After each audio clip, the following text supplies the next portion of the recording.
afternoon. I'm Sophia Howe. I'm the curator of exhibitions and Visual Research Center at the Jordan Stone College of Art and Design. And I'm very pleased to welcome you here and welcome Martin Boyce as well. And thank you very much for coming to join us at this very special event of Artist Talk by Martin Boyce, which is the second event of the Design Research Unit exhibition program at the Cooper Gallery. And the exhibition actually is on right now until 16th or 17th of December. So 2 weeks after the exhibition's opening, and the exhibition actually has got great responses from all over. And you can see the links of the reviews and the articles in newspapers on our website as well. And at the first event, the curator, Michelle Cotton, gave a very insightful account on the impact of the Design Research Unit had on the look of the post-war Britain and the far-reaching influence their ideas had on the creative industry. And I mentioned that at that talk I felt the most inspirational thing about Design Research Unit for me was the spirit of shared creativity between artists, designers, and architects. So today we're delighted to have an artist, Martin Boyce, to be with us and to discuss his thinking, design, and how design relates to his own practice. So now it's my great pleasure to introduce Martin Boyce. So I have to read a little bit quote from the Turner's website. And actually I think it summarizes Martin's work very well. So Martin was born in Hamilton, Scotland, and studied with the Glasgow School of Art for both his BA and MA, and he also studied at the California Institute for the Arts as an exchange student. Martin has been nominated for this year's Turner Prize for his solo exhibition at this gallery in Zurich called Gallery Eva Presenhuber for his exhibition A Library of Leaves, which itself builds upon Martin's exhibition No Reflections at the 2009 Venice Biennale, which was curated by DCA in Dundee. So this quote I got from Turner Prize website goes, Martin Boyce engages with a historical legacy of modernist forms and ideals to create deeply atmospherical installations, drawing upon texts and elements of design. His investigations often restage the outside within the gallery space, invoking the urban landscape through precisely explored sculpture details. Steeped in an understanding of the concepts of modernist design, his work draws upon its visual language with a complex repertoire of forms. Noted for his engagement with how these objects are produced, Boyce is interested in how the original political or aesthetic ethos changed over time. Here I've got another quote actually from Martin. He described this work as a peculiar landscape, a collapse of the interior and the exterior world, which I found very interesting. So from this point, I should hand it over to Martin. But before that, I would like to make a small announcement. So actually, the publication of the Design Research Unit just arrived yesterday, written by Michelle Cotton, who's the curator of this exhibition. So today you could get this book with a special price of £12. The original price is $16.95. So you can get them today and tomorrow. And also, because of this talk, the exhibition is going to be opened until 8 o'clock. So after Martin's talk, you will still have a chance to go to the exhibition in the Cooper Gallery. And we also just had our new issues of And Labels, which is a Cooper Gallery's periodical hot off the press today. And they are free today for the audience of Martin's talk. Okay, now welcome Martin Boyce.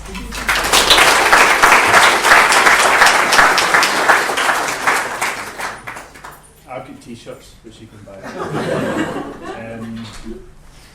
Yeah, it's funny. I listening to people reading a quote about yourself that someone else has written, you know, which is partly quoted from something else that was written for a press release from a museum.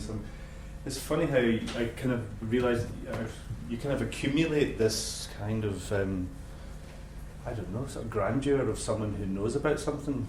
I think, I quite enjoy it, but it's slightly suspicious of it as well, because I'm not an academic. I'm not, it's like and I guess this talk I will try and focus on the relationship with design in the work, and it's certainly there are some very clear relationships, but I don't think it is there. It's very present in the work, but there's also other things that are very present in the work as well.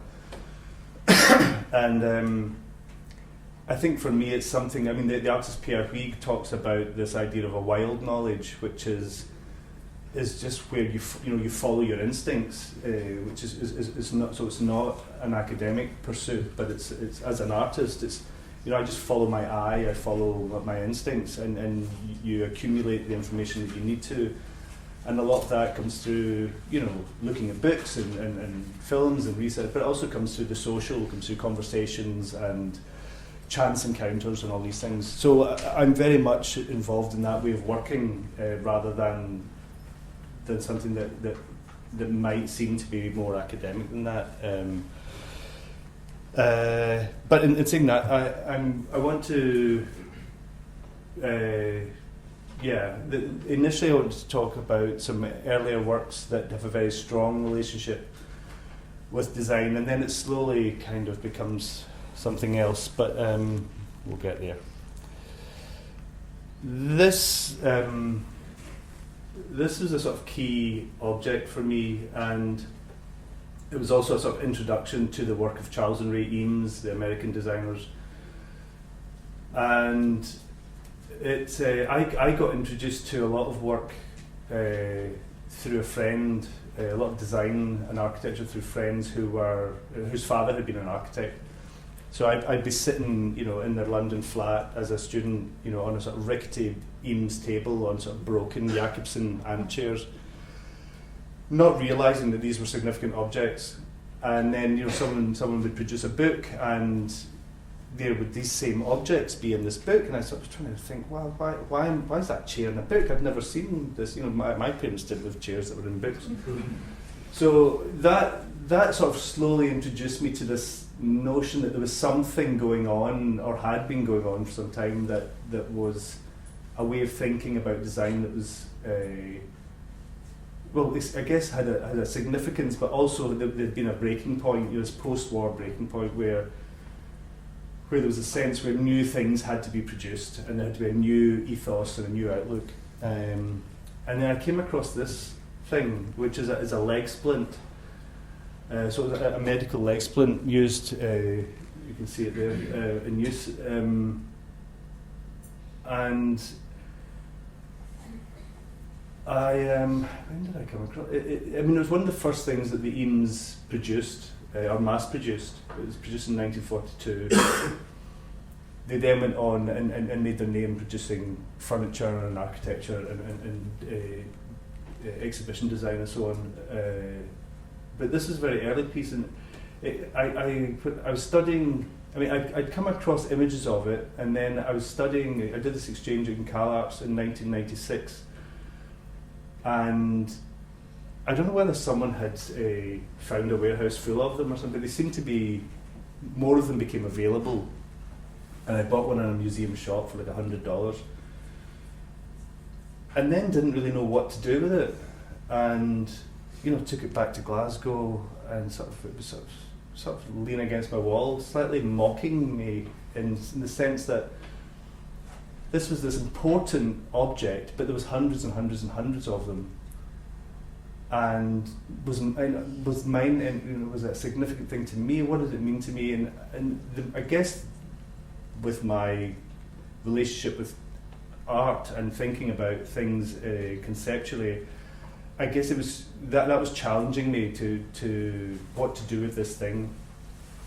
And so I began to make a series of works with them. I don't have an image of the very first one I made, but I began to think very much about the Eames and the way their house was well photographed, and they collected things. So they had a huge collection of, with their modernist furniture and their architecture, they had a collection of kind of ethnic artifacts and different things. So you'd see an African mask, and you see these different objects. And I began to think of it also just as an object. This thing of such a peculiar thing. So I had this idea that I was going to make, I guess, this inverse version of the ethnic kind of the exotic mask. And this pale plywood would sort of become this, would sort of have this relationship with the other. And thinking about exoticism with the African mask, with this idea of collecting the African mask, is a kind of this idea of the exotic is through geography and culture, but in a way with the Eames leg splint, this exoticism, there was a similar exoticism, and I was trying to put my finger on what it was, and I guess it was to do with the distance of time and the accumulation of information, accumulation of knowledge about this object, and how history and culture had affected it. So this is a sculpture I made, which kind of takes the form of a kind of mask, cutting shapes out of it, and chopping, quite crudely chopping this thing up, but being quite aggressive towards the object itself. And then used the box, the original box that it came in, used that as the plinth for the piece. Because Charles Eames' wife, Ray Eames, had also made sculptures out of these objects. And this actually is the kind of middle section of the leg splint, with one of her, it's almost as if one of her sculptures is in the process of being carved out of it. So it's the leg splint becoming one of her sculptures, becoming a mask. There's another piece, so this entire shape that's in white is cut from a complete leg splint, and it was again I started to buy more of these leg splints to make more sculptures from. So this was me copying as close as I could one of Ray Eames' sculptures and carving it out of one of the leg splints. Her sculptures were painted black. In this case, I painted this one white. This piece was called Phantom Limb. And I guess the relationship with the leg splint itself, and the relationship with the body, and the idea of, because it has a slightly anthropomorphic shape as well, so it takes the form of this phantom, this kind of suspended ghost. And of course, the phrase phantom limb, this aching or yearning for something that's absent.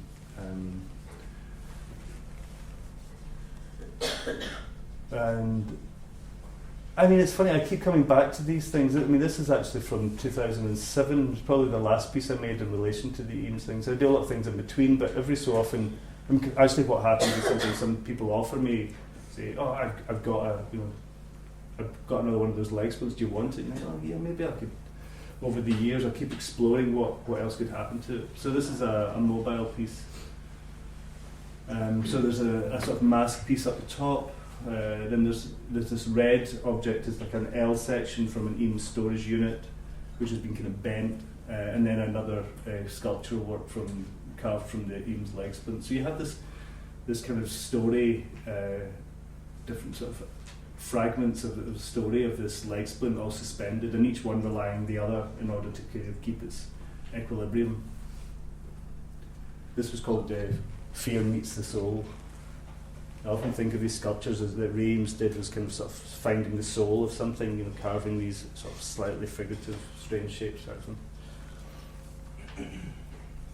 And I guess in a way they do come out of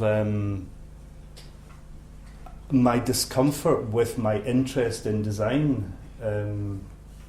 Mark Leckie, the artist, said something in a talk recently where he said, he's always kind of finds himself, he has to be sort of suspicious of his impulses, and I think it's is something that I've thought about a lot. Is that, you know, just because you like something, what, you know, why would that mean it become part of your practice?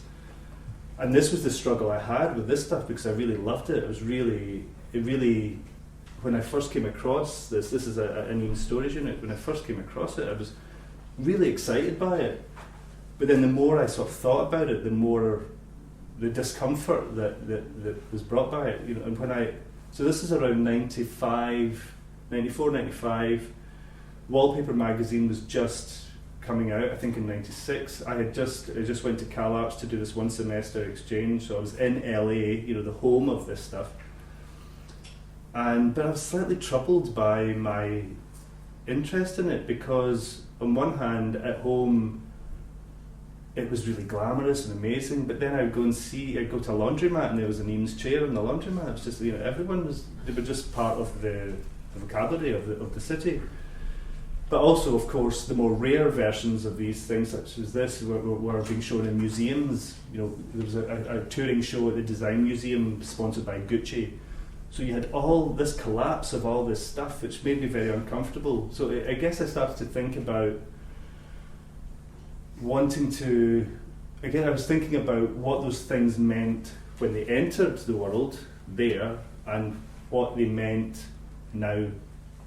And I guess for me, this object is a sort of perfect example. This is a sort of flexible modular storage system designed by Charles and Ray Eames.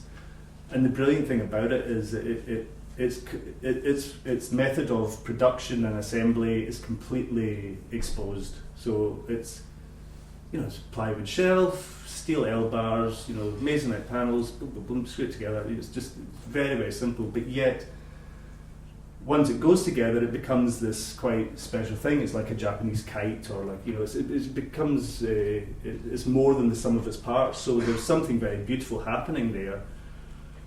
But at the same time, its relationship to value and taste was leaving me kind of slightly uneasy.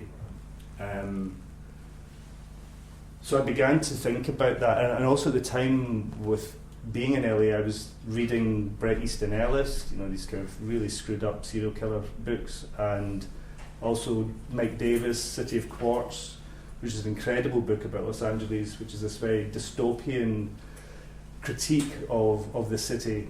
Quite really amazing book.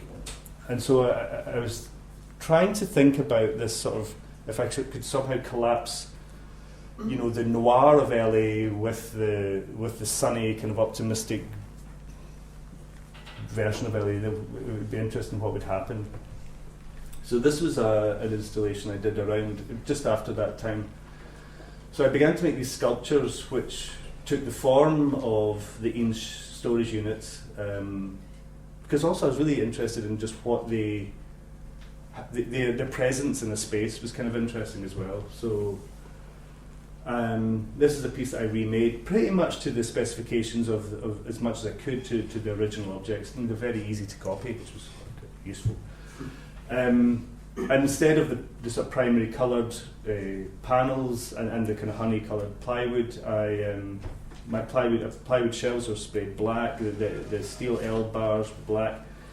I painted the panels were painted in the bright primary colours, but then I dusted them with spray paint. We gave them a sort of dusting in black. So basically it looked like an object that you were viewing in a very dark room. So you could just see the colour coming through. It looked like an object that was in sort of dark shadow.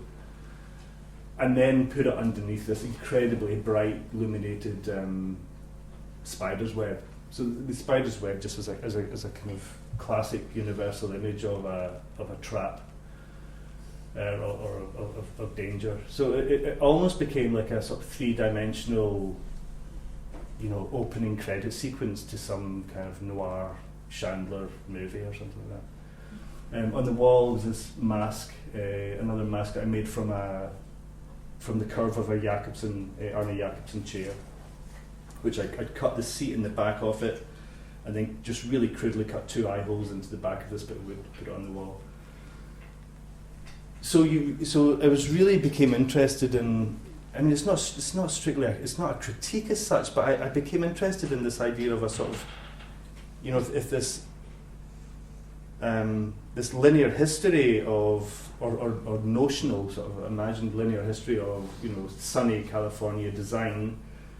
I thought, what if we could just sort of de-narrate it or derail it and sort of drag this stuff off into this darker landscape and start producing landscapes. And that's what I became really interested in, the idea of both interiors and exteriors, but just a space becoming landscape.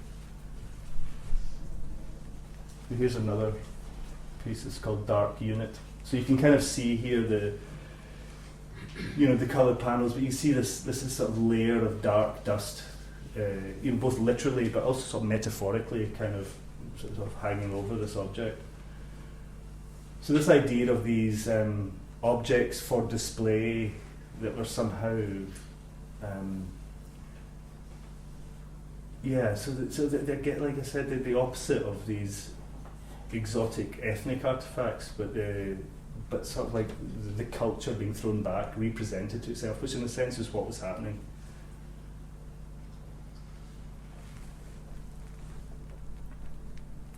This is a mobile sculpture this is shown at the Museum of Modern Art in Frankfurt. This is, two Arne Jacobsen chairs, one, minus the legs, one complete and one snapped in half.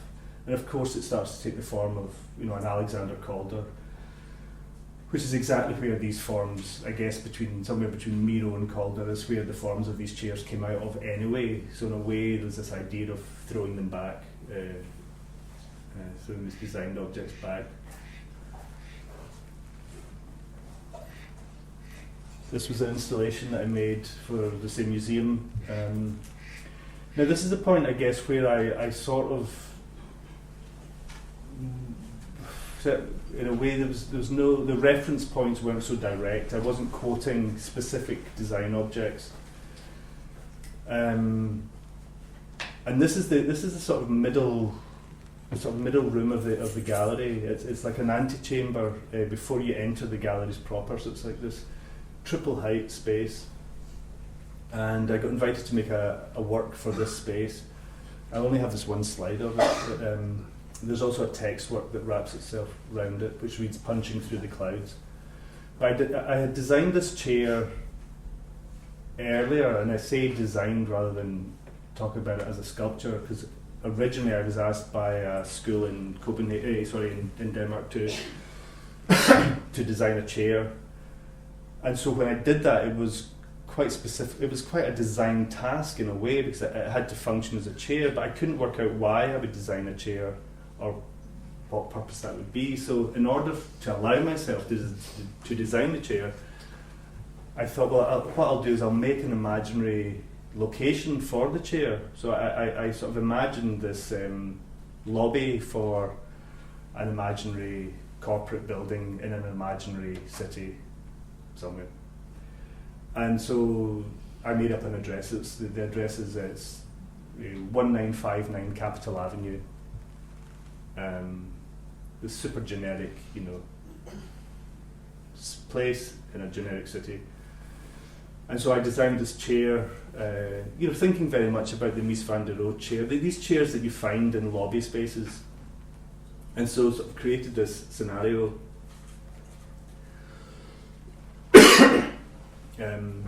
which gave this ice cold kind of form of a lobby. To have this big table frame, which has no glass on it, so it becomes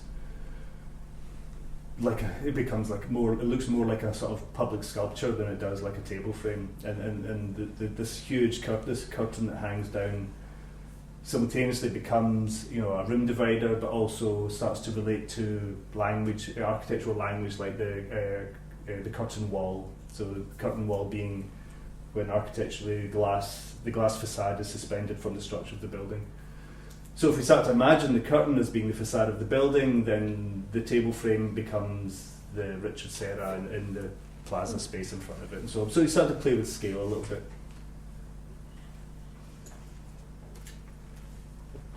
So I've tried not to go into too much detail in these pieces. So another piece, this is from Vancouver, 2003.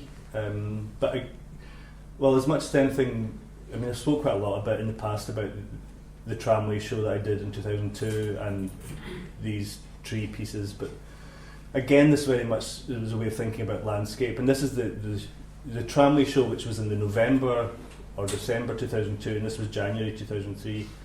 These were the first shows where these bin pieces appeared. I say that because in the Turner Prize show, I have another bin piece.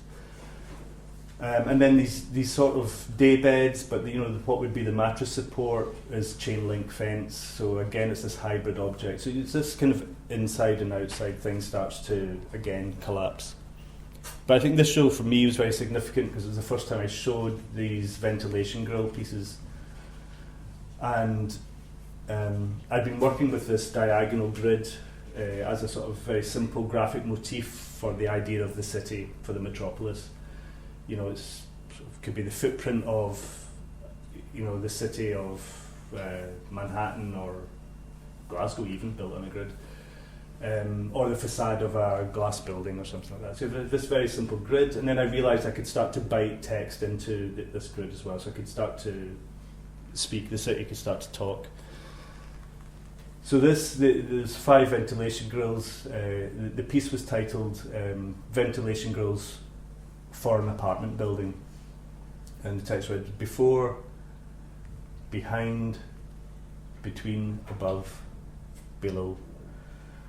And I guess thinking about living in an apartment building, living in the city, is that you live between narratives, and narratives are simultaneously happening above and below you and so on. So, and the idea of the ventilation grill is this kind of conduit that leads you into the unseen guts of architecture and leads you from one space and potentially into another. I mean, it's also a brilliant cinematic device that's used from noir movies to Toy Story. Where Woody bursts through the ventilation grill to save, what was she called? Jess. What was she called? The female character, Jess. Yeah. So again, this sort of object that almost exists more as much in your sort of library of memory images as much as they do in reality. I mean, there are these things around us, but the brass ventilation grill I always associate with these sort of some kind of Barton Fink kind of motel or something like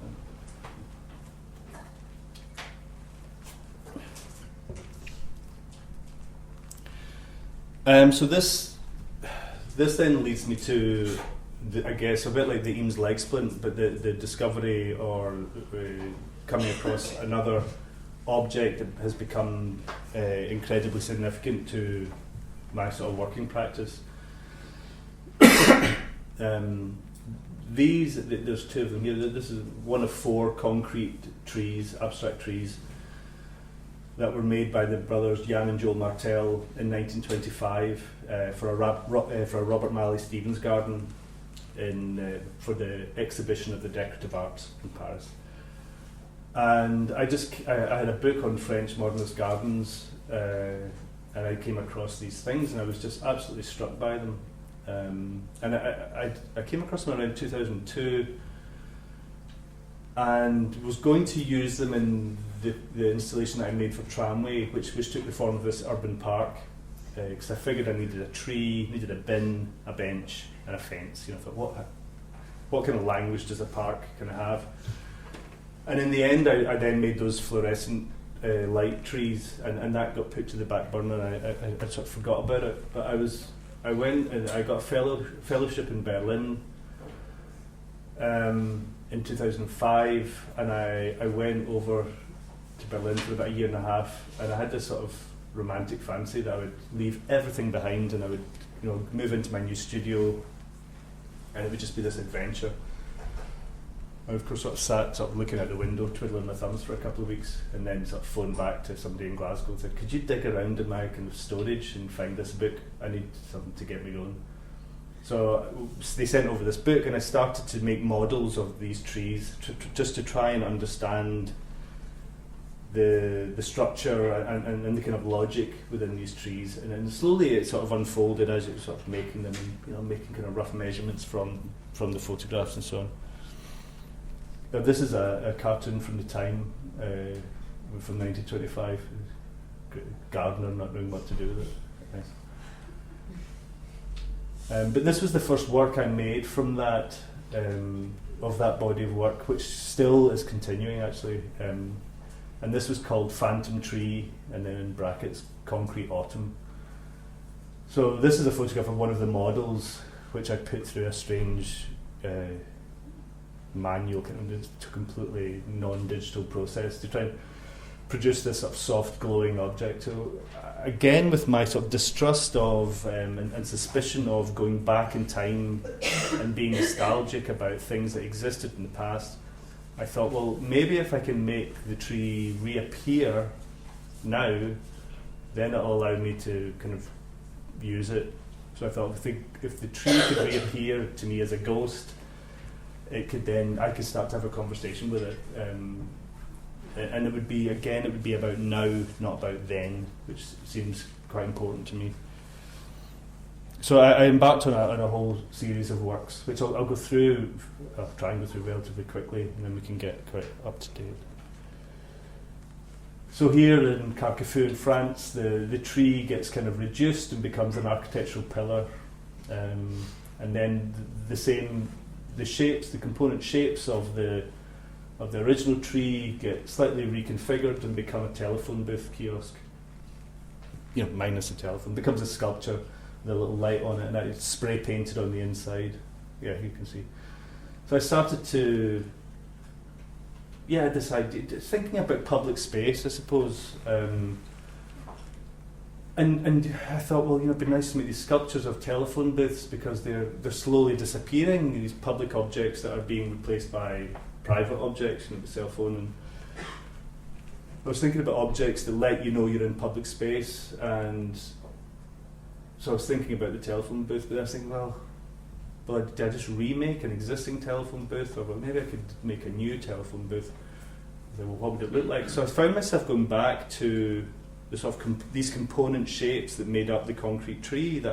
Because I'd been making these models, I kind of had all these shapes lying on my desk, and I thought, well, I'll just rearrange these. I could make a little canopy. So I began so slowly the tree began to tap into everything I was doing.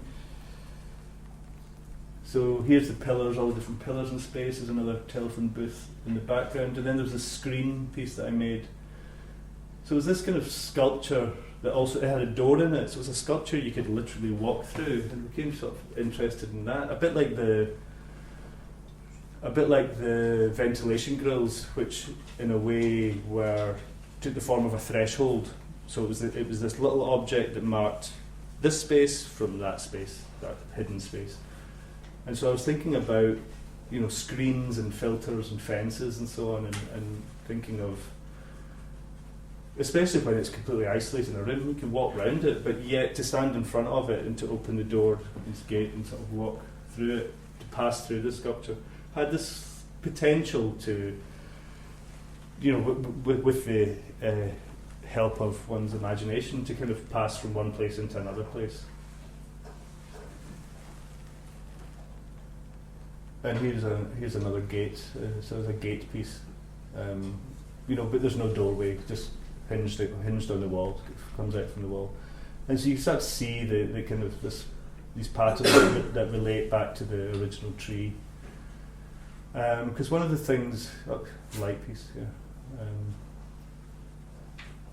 this is based on a Charlotte Perriand reading light, which was a small little thing with a little pivotal kind of little rectangle which directs the light. And so I remade them about this size with a strip light behind it, but it used the shape of one of the diagonal fins from the original concrete trees. So used that. So so you have these kind of leaf shapes that also act as illumination.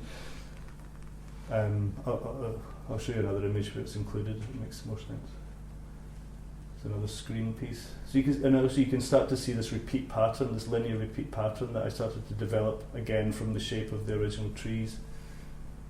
What was interesting also was when I flattened the tree shape and made this repeat, it had a sort of deco kind of essence. It started to, of course, maybe think of Macintosh again, which I hadn't really been thinking much about for a long time.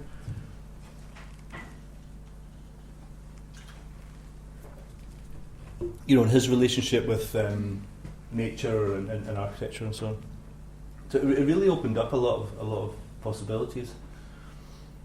So this is the repeat pattern that I made. So if you imagine from, more or less from here to here, this is like the central structure of the concrete tree, and then they had these sort of diagonal planes. But this is the central structure tree. And I thought, well, I wonder if I could create this repeat. And I slowly developed this linear repeat pattern. And of course, in doing that, began to realise that, well, if you're repeating a tree, you're kind of creating a graphic forest. So that's quite nice, just poetically in terms of language. That's quite a nice idea, graphic forest. And then I began to sort of see within the shapes. I began to see letters of the alphabet, sort of hidden within the lines of the repeat. And some of them are really quite beautiful. So it's A. So all these black lines are part of the repeat pattern. And then over a period of time, I found a pretty good representation of every letter of the alphabet in this repeat pattern. So, and some of the letters. So the M and the W are on their side. The R is upside down. Where's the R? Yeah. So the R is upside down. The T's on its side. The U's on its side. It's. And of course, my first, naturally I thought, well, I'll rearrange them all the right way up, and then it looked like a sort of sign for a Greek restaurant. I thought, that's not right. So I put them all back. So, when I started writing words, I thought, well, what's wrong with it being on its side? It's just, so, and it has this effect of a sort of tumbling words or language sort of falling through space, which again, why not? Let's go for it. Mm-hmm. So this was one of the first pieces that I made. So this is a full height gallery wall, probably about three and a bit meters, and each letter is made from brass square rod, 8mm by 8mm brass square rod, welded together. So it reads concrete leaves, and here you can see this is how the lights function. So you have the sculpture that. It takes its form from a Charlotte Perry and reading light, but has been adapted, and I've added my shapes to it, or actually Jan and Joel Martell's shapes to it. But it's still illuminating text because it's still a reading light, and so these connections allowed me to continue this sort of process and sort of conceptually began to make sense. I'll maybe just move through these. So these are other sculptures. This one, again, a sort of distorted. This is again the shape of the leaf from the concrete tree, but taking the form of some broken public ping pong table. One of these public tables. That's the back of it. It's a concrete floor piece with the repeat pattern in the city of Münster in Germany, which also had a text through it inlaid in brass. You can see the letter A there, and we just got it photographed when it first opened. It just got laid. I was standing looking at it, going, "Oh my God, what is this massive thing?" I sort of didn't like it. I was like, "Shit." It's not the kind. Oh, we'll just roll it up. There was something about it. I just thought, God, it's just a bit strange. And then I saw it a couple of months later. And it was beginning to settle in, and then we just got it photographed recently, and it looks like this. And now I just love it because it's part of the landscape now. Whereas before it was this thing that had really been dropped on it, and now the two, and it's that brilliant thing about doing things in the public sphere is that the forces of nature are so strong that there's no point in fighting them, or it's very difficult to fight them. You've got to allow one to accept the other, because it's going to happen, and just feel just the way the edges have softened and the way it's kind of the patina that's kind of gathered over time makes me feel very happy with that. So this takes us to Venice from 2007. Again, I'm not going to talk a lot about this, but this sculpture is the first time that the tree, the concrete tree as a full object got presented as one of my sculptural forms. So this was, I made a series of chandeliers. So there was 8 rooms, I made 8 chandeliers. So it was an inverted tree in black aluminium. And the lights are kind of hidden, behind the diagonal forms. There's a room with the stepping stones, and I made these autumn leaf sculptures from paraffin dipped paper. This is, I guess this is to kind of illustrate, I mean, again, it's that thing that I discussed, about this uneasiness about the things that attract you.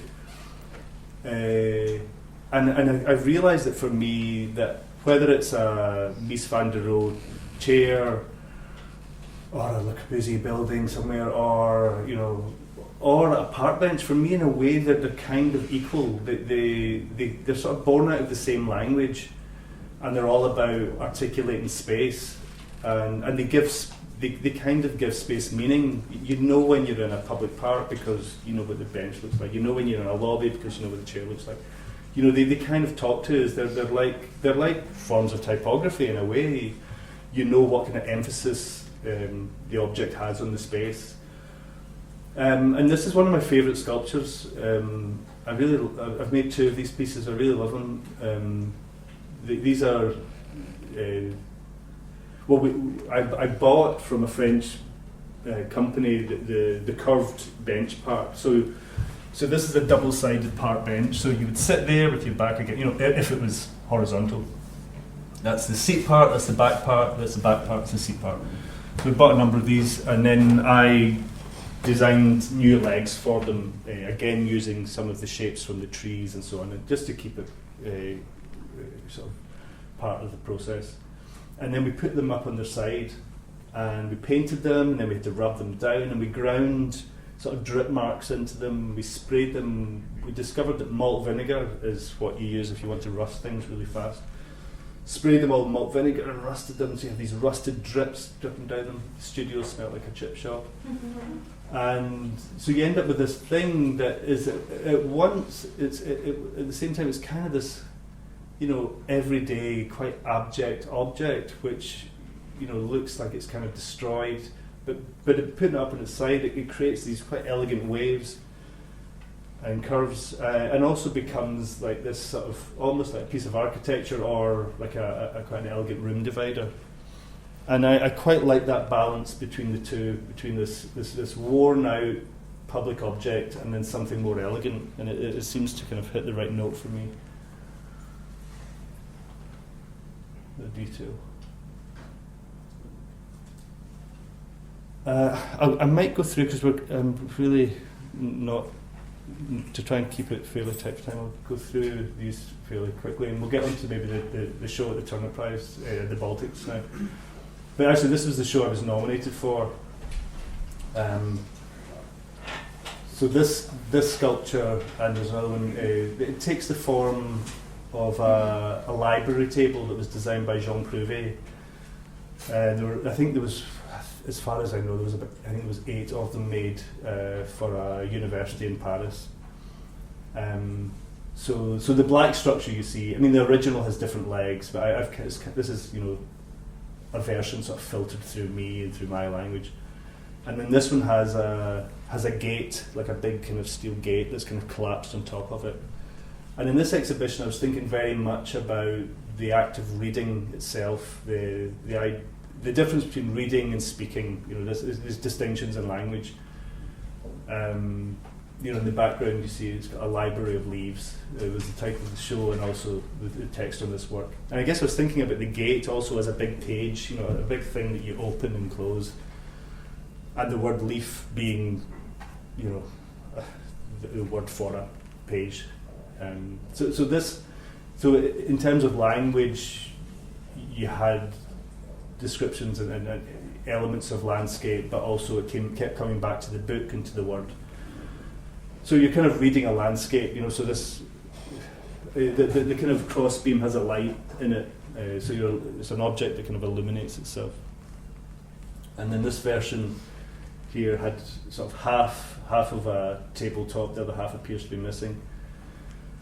And then carved into the tabletop was a whole series of texts, but again in my typography that I had invented. So there was all these phrases, and in fact I think most of them were sort of titles of other works. But it looked like this desk that had just, you know, people had scratched words into. So it was an object that it wasn't an object for reading at, it was an object that you read. And in a way, I guess I was thinking about the term illuminated manuscript, you know, as a description for the object. It seemed quite interesting.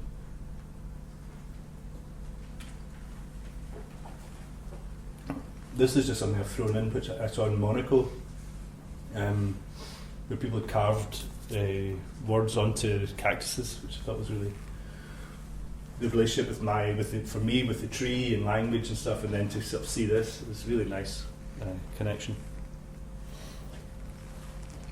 This is a work for, again, these are more telephone booths made in concrete, but in a way it was these are collectors who have a huge property in upstate New York, and they invited me to make a number of pieces. So it was 3 telephone booths, but because of these forms coming from these trees, to return it to the forest was again a really nice thing.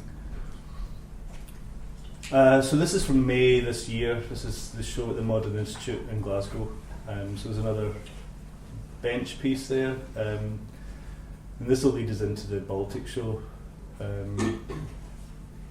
I guess the difference here was I made these lanterns, and I guess one of the things that I like to think about a lot is I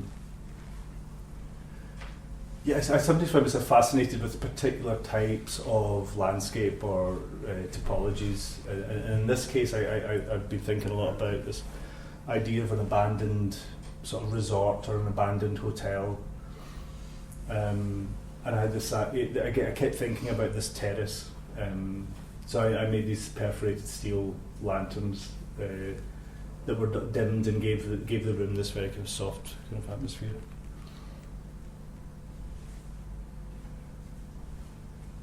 And then this is another table piece. This one actually, the legs and this one are probably closer to the original Jean Prouvé.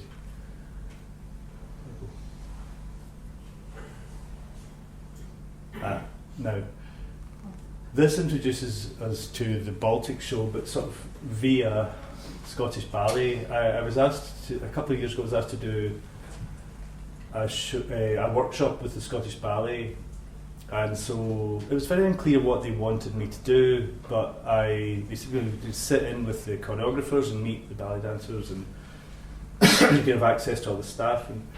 But at the end of this month or however long I was there, I kind of wanted to show them something, and the choreography had all been to a piece of music by Steve Reich, and I was really struck by the music, that it was the music, rather than it being made up of waves and chords, and it was so precise. It was like it was a kind of blizzard of, you know, precise individual notes rather than, I don't know if that makes sense, but for some reason it made me think of pointillist paintings about these very precise points. It made me think about Seurat and his lakes and, you know, park scenes in Paris, and then it made me think of, or maybe go forward a wee bit, it made me think of this, which is an Oscar Niemeyer ceiling in the Communist Party headquarters in Paris, and I'd only seen images of this. This was taken. I just visited it for the first time in the summer, I think. But before I visited it, but it made me think of this kind of canopy, this overarching kind of canopy. This piece of music made me think of this ceiling because it was made up of these points.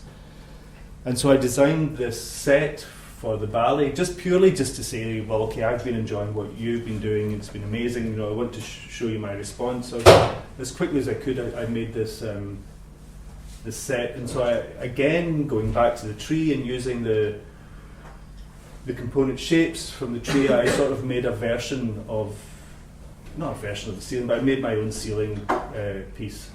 The idea being that the ceiling could perhaps be lowered, and that, you know, around this pillar. So this is the Baltic, the show at the Baltic that's on just now, and this is, you can see the ceiling. So there's a kind of way to describe how the process happens, where I knew I wanted to make this piece and I wasn't sure when the right situation would be, but the rooms that were offered to us, well, in the Baltic, what I realised was that the rooms, they had these massive big concrete pillars in them, but usually they built walls in front of them. So I said, well, for my room, I'd like to have these 3 pillars in the room, and that gave me a reason to make the ceiling piece, because in a way the ceiling is at once kind of, you know, very geometric and architectural, but with the pillars, it potentially, with the light coming through it potentially becomes like this tree-like canopy, this arboreal canopy, and the pillars become like tree trunks, I suppose. So, yeah, and I showed the table from the Modern Institute. So, and I also showed the leaves that I'd shown in Venice. So these are my shots of it, and it maybe also maybe shows how the pillars function in terms of blocking views and stuff like that. It's you know, when your photographer kind of photographs a Rio exhibition, tries to get the kind of clearest view. Of course, it's not how you know anyone moves around a space. There's another detail of the tabletop. That's one of my son's name, Mikey. They've got their names in it. All the other texts are, again, these phrases and things that I'd written, and it's quite nice to kind of secrete these little personal moments in it. So there's also ventilation grills, which in a way act as the key to everything else, because all the shapes in the leaves, the shapes in the ceiling, the shape in the table, so on, are all found within the little repeat pattern of the ventilation grills. This is one of the concrete panels that I've been making recently. So these are, well, they look like wooden shuttered concrete. It's actually a material called jesmonite, which is, well, lighter than concrete, still very heavy.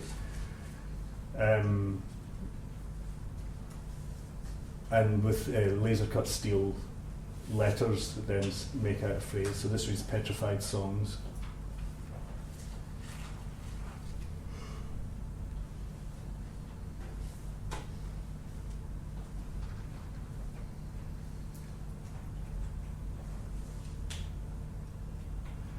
So another bin sculpture, this time with a kind of hoodie, you know, a kind of hooded sweatshirt, which I have sort of dip dyed and washed out, and then used sandpaper and sort of different things to give it the appearance of being really, you know, just this old worn thing that you'd sort of find somewhere, and then used it. It sort of now takes the form like a bin bag or something. So you have this kind of ghost-like human presence kind of in the hoodie being this, you know, classic image of, you know, youth, you know, bad youth, you know, they're wearing hoodies, kind of thing, you know. So this idea of, and in a way, I think as a sculpture, it seems to be a really compressed sculptural object that really describes a certain type of landscape of you know, use and misuse of public space and so on, and all the kind of wonderful moments of youth and the bad moments of youth. It somehow, for me, I personally feel it's very successful work in that, rather than a sprawling installation, it's actually a lot of what I think about is condensed into that one work.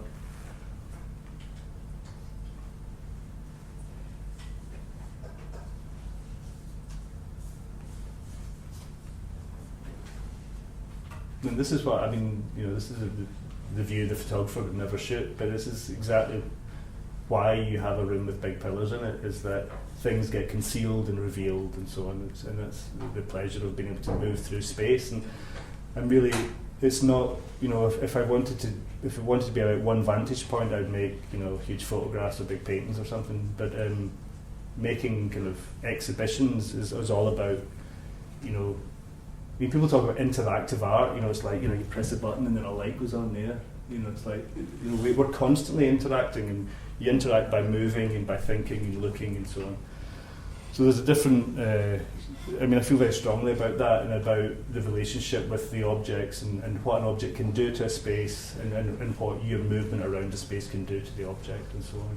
I mean, it is very much about relationships with the object. So that's the ceiling. So I think that brings us to the end. I think that's bang on an hour. Thanks.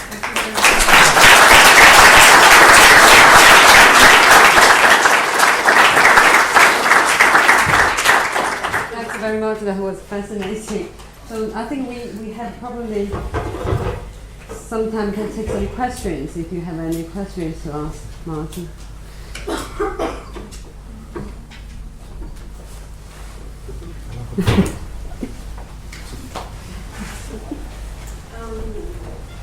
How would you describe the relationship of the original object you're using and the works you derive?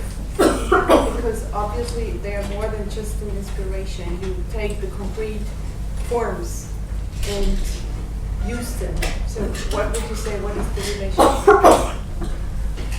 I think it's,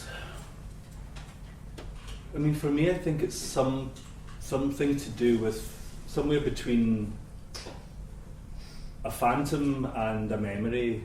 You know, it's the original. I often think of the original objects as well already as kind of. I mean, ghosts may be the wrong word, but if you think of an object that was given a purpose, was, you know, designed and produced for a purpose, and then slowly over time that purpose is kind of stripped from it. So it's kind of left in a sort of state of limbo. So if you have the Jean Prouvé library tables, nobody gets to read at it anymore. It's now in a museum or in a rich collector's home. So its purpose has been stripped from it. The leg splint is more likely to be found hanging in some Manhattan loft, you know, or my Garnet Hill flat at the time, than anywhere else. So again, it's, you know, it's not strapped to a US serviceman's leg. So again, it's an object in limbo, and so it's kind of you know, it's not dead, but it's perhaps undead, and that kind of interested me. That then using that, also allowing myself to think in that kind of language allows it to be. Allowed me to kind of take it and pull it into my world and set it off on another narrative. So it is a bit like an object, you know, I see an object and then it gets filtered through me, and it doesn't come out exactly as it went in. It gets kind of reconfigured in different ways, and it becomes a bit like it's like when you see something and you remember it. When you conjure up that memory, some details are lost, and it is perhaps slightly changed form, so it gets distorted by a kind of process of recollection.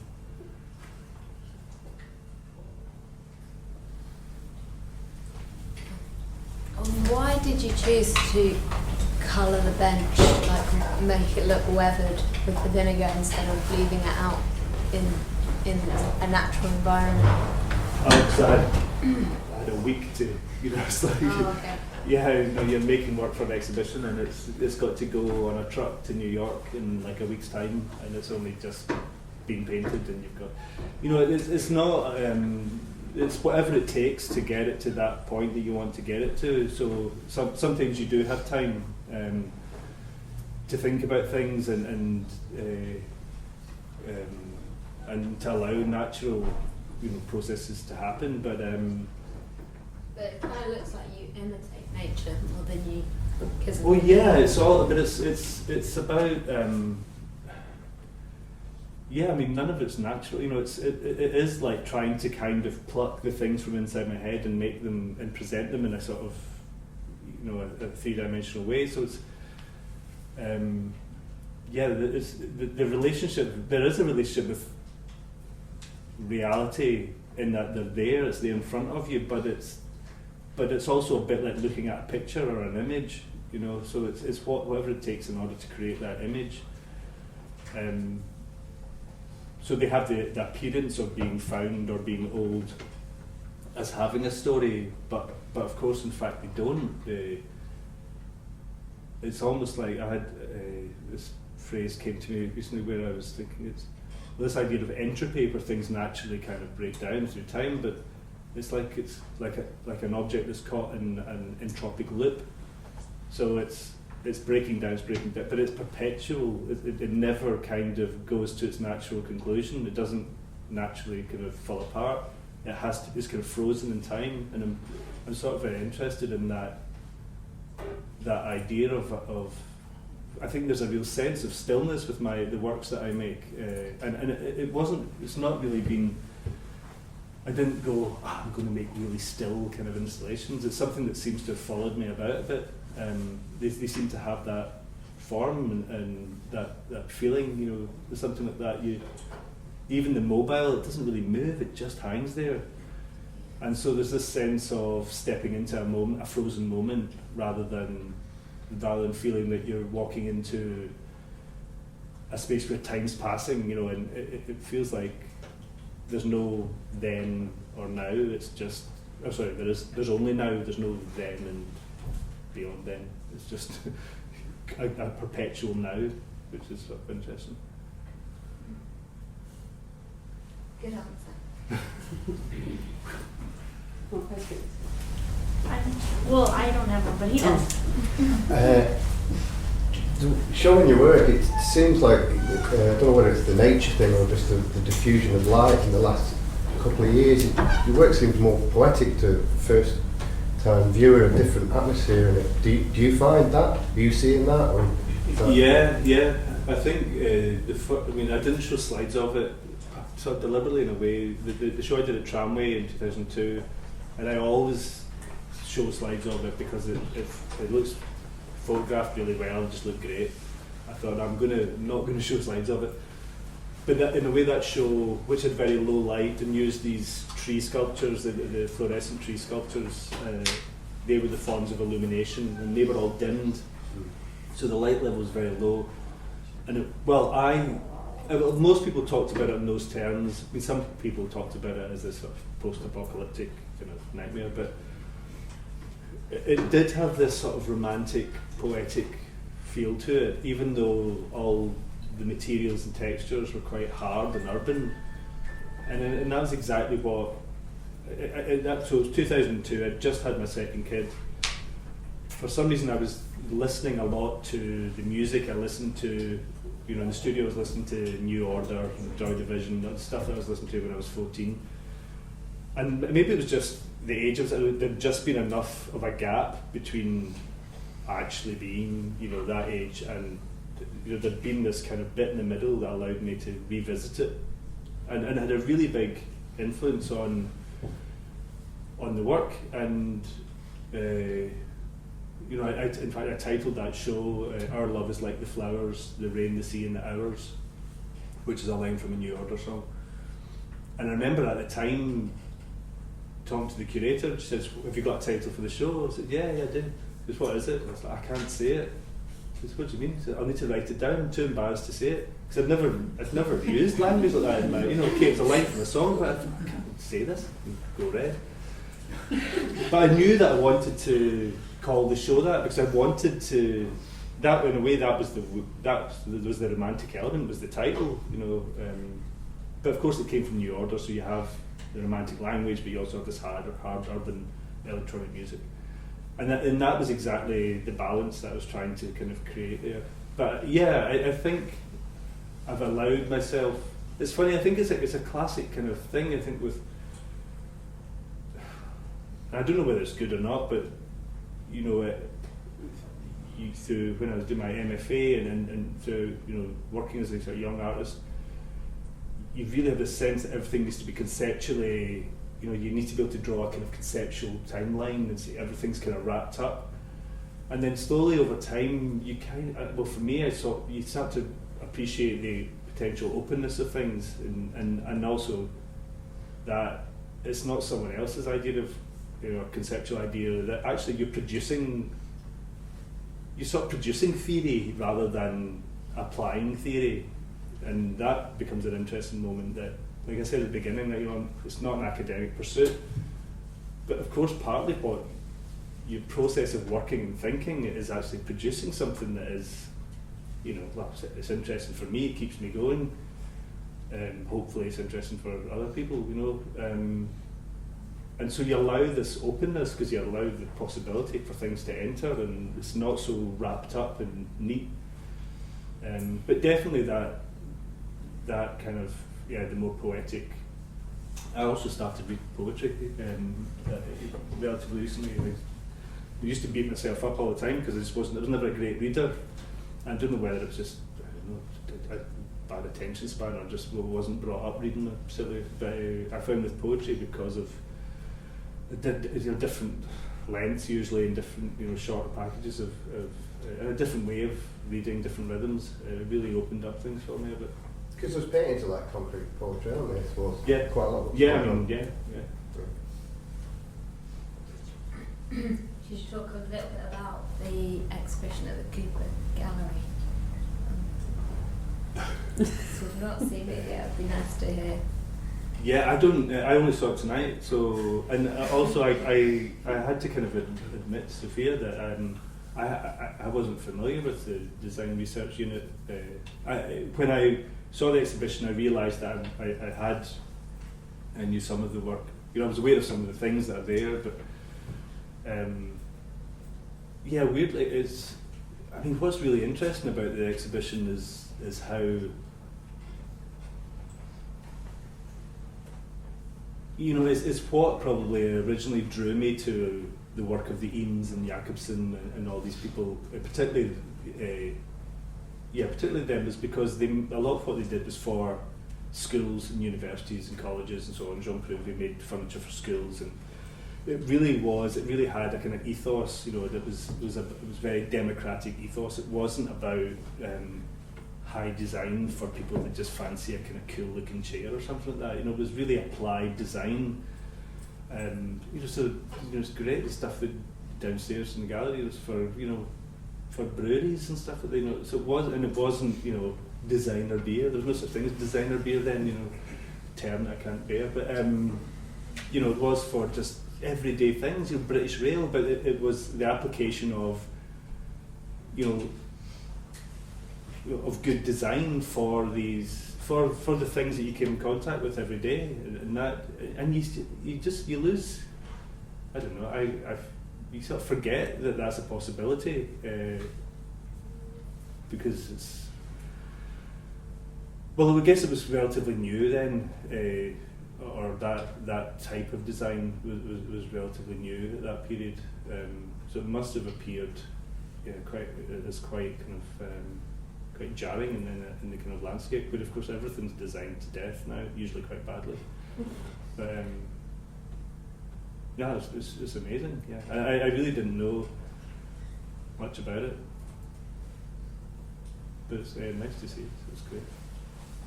And also you got this book. It's a really interesting book. No, I'm not saying the book, but I'm genuinely thinking it's a great book because a lot of people probably, didn't know or forgot about this history of design research unit, and Michelle actually rediscovered and revealed this forgotten history, which is really important actually. Okay, any more questions? I'm just curious how it is to be sort of caught up on that Turner Prize thing because it's so high profile. I thought it would be really groovy and I'd be getting photographed for Vogue and all that. So I'm quite waiting for the paparazzi. No, it's been really nice actually. I was a bit worried about it because I've known lots of good friends that have been through it, and some have had a good time, and some people have been absolutely savaged by the press, and that was my big fear was oh God, so think, they're going to have a field day with the bins, And the Daily Mail made an effort, it's like, here we go, Turner Prize, there's a picture of the bin. And of course the brilliant thing is, and it's partly down to the Turner Prize, is that nobody cares anymore. Everyone's like that, shut up, it's art. Even Daily Mail readers know that it's art, and they're not really that interested. They might not care, but at least they know nobody's outraged anymore. So I think the Turner Prize, the kind of popularity of it has allowed that to happen. Popularity of it, but the fact that it's quite media present, and people are now very comfortable with the fact that contemporary art is something that's just part of the cultural landscape. And if you're interested in it, good, and if you're not, great. It doesn't matter. But what's been really good is it's at the Baltic in Gateshead, and that's been really nice because it's a brilliant institution, and the way the Baltic functions in Newcastle and Gateshead is it's a real beacon for people. Really use it, and they've obviously done a great job in getting people to. I mean, a bit like DCA. I think DCA does, in my experience, it's really well used. There's a cinema, there's a cafe. People really use it. You can use it all the time and not even go to see the exhibitions. You can really use it as you want. So that side of it's been really good, and the press initially everyone's taken to the show. They liked the shortlist. All the shows got really good reviews, and so it just feels quite a positive experience. So we'll see how it goes on Monday night.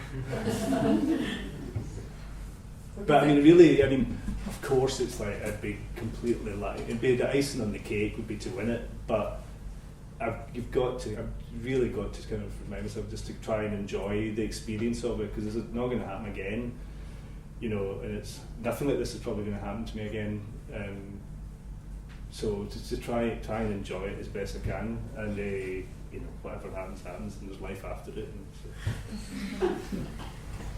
Okay, thank you very much. Thanks for the talk.